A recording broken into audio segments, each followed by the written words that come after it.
What's up, amigos? It's the Prodigy Maker Minute with Chris Lewitt, yours truly, back with a new episode. As you may know, I'm the former #1 for Cornell University, pro circuit player, elite junior development coach, and author and educator, author of The Secrets of Spanish Tennis and the Tennis Technique Bible.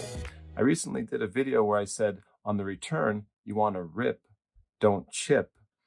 And it's a clever thing that I like to say to my students sometime, but I wanted to emphasize that there are some exceptions to that rule. Generally, I like to see my students rip, drive the return, especially if they have a two-handed backhand, really hit that return. But there are some exceptions. Some players are very, very good at chipping, and I like to explore that a little bit on this Prodigy Maker Minute. Some players, for example, are very, very fast, and they play good defense. They move very well. They can get away with chipping more than someone who's a bit average speed or a bit slower. So consider that caveat. Also, some players are magicians. They have the magic hands like the Fabrice Santoros of the game.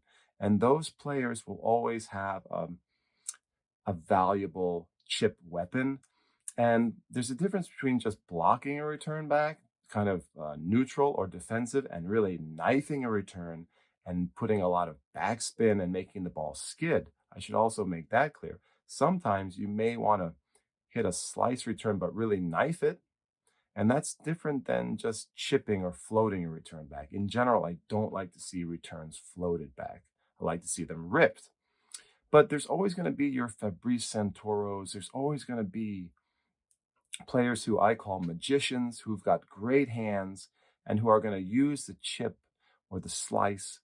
They're going to use the continental grip in ways that most players don't do. Like, these are very creative players with good hands. So if you happen to be one of those players, or you're coaching one of those players, you may have the exception to the rule where the chip may work in some circumstances. It may be a very good return. But in general, I'd like to say rip, don't chip. But sometimes you can chip. But better, if you're going to really chip it with a lot of authority and try to get a good slice, make the ball skid. And that can be more of an attacking return, even if it's an underspin return. What do you guys think? Do you think you should always rip? Do you think it's depends on the situation? Another thing I would say depends on the surface.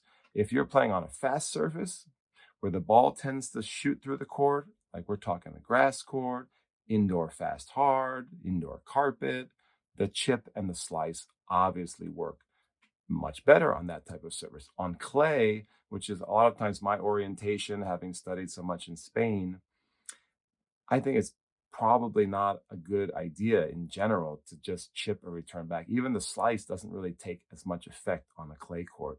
So surface dependent too. You might be a magician.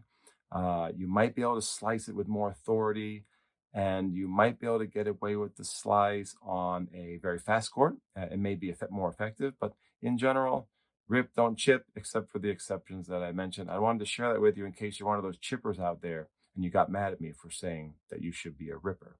All right, guys, I'll see you on the next program. Remember, if you like this show, please check out my podcast. It's called The Prodigy Maker Show. It's a bit longer format. It's available on this YouTube channel and also on all your favorite podcasting platforms. I'll see you guys on the next program.